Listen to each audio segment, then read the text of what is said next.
Yang Yak teman pergi kedai Abang Zoplet Yak. Ni apa benda lagi tak cukup ni ah? Tak boleh ke nak pakai macam tu je? Memang nak kena buat Tak faham ah.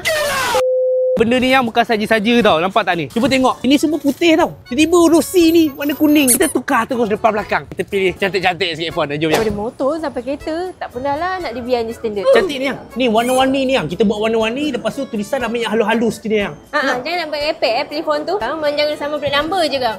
Yang ni cantik weh. Ini bukan untuk kereta ni Yang. Ni nak tampal dekat tembok rumah. Tembok dengan kereta tak boleh beza Yang.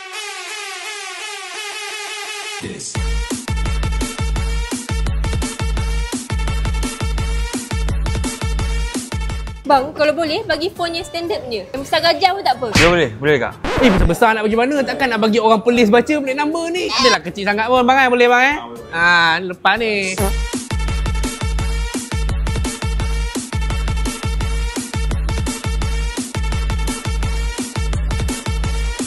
Ni baru ada seri Yang. Ni last Lepas ni jangan nak tukar apa-apa lagi dah. Tu rasa tak janji kot. Nanti Dia ni